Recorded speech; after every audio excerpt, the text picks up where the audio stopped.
तेनालीरामा में आज की कहानी है सबसे महान कौन।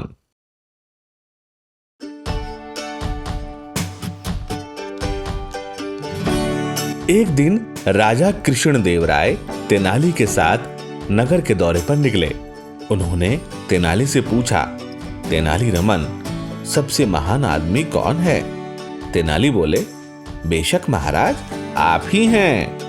महाराज ने तेनाली से आगे कहा, और मुझसे भी महान क्या है?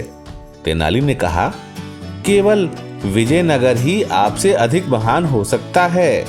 महाराज को यह सुनकर प्रसन्नता हुई और उन्होंने पूछा, ऐसा क्या है जो मुझसे और मेरे राज्य से भी अधिक महान हो सकता है? तेनाली ने कहा, महाराज, मैं आपको मार्ग में निश्चित रूप से इस प्रश्न का उत्तर दूंगा। वे दोनों घोड़े पर सवार होकर आगे चल दिए। जल्द ही वे एक किसान के पास से निकले जो कुआं खोद रहा था।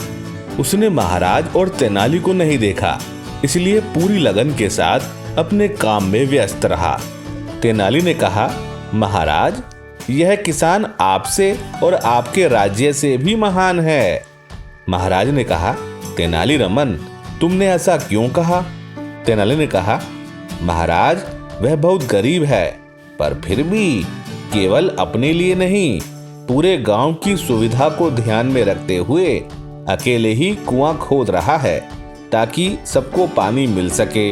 इसके पास दूसरों को देने के लिए कुछ है और यह उनकी भलाई के लिए चिंतित है। जो व्यक्ति केवल अपने लिए नहीं बल्कि दूसरों के लिए जीता है, वही सही मायने में सबसे महान है महाराज। महाराज ने कहा, बहुत सुंदर तेनाली, तुमने बिल्कुल सच कहा है। एक ऐसा व्यक्ति ही संसार में सबसे महान हो सकता है जो अपने हित को पीछे रखकर दूसरों की भलाई के बारे में सोचता है और उनके लिए कुछ करना चाहता है, जैसे यह किसान अकेले ही अपना काम करने में जुटा हुआ है। वे तेनाली की बातें सुनकर बहुत प्रसन्न हुए और अपने मित्र को स्नेह व आभार के साथ देखा। वह इस सबक को हमेशा याद रखना चाहते थे। एक राजा होने के नाते उनका पहला और आखिरी कार्य यही होना चाहिए कि वे अपनी प्रजा को प्रसन्न रख सकें और उसकी भलाई के लिए कुछ कर सकें। जब वे आगे बढ़े तो महाराज मन ही मन योजना बनाने लगे कि लोगों की मदद के लिए वे क्या क्या प्रयत्न कर सकते हैं।